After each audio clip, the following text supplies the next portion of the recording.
Welcome back to our channel. In this tutorial, we will show you how to delete messages in WhatsApp Web. Whether you want to remove a message you received or one that you sent, we've got you covered. Let's dive into the steps. Step 1. Open WhatsApp on your computer. Step 2. Open the chat where the message you want to delete is located. Step 3. Locate the desired message and click on the down arrow icon that appears next to it.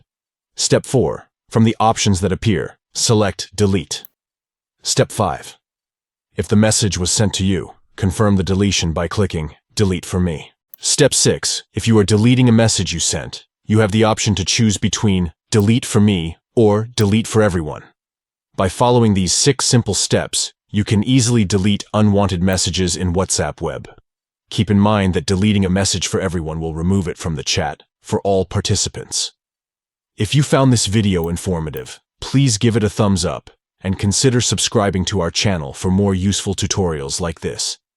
If you have any questions or need further assistance, feel free to leave a comment below. Thank you for watching.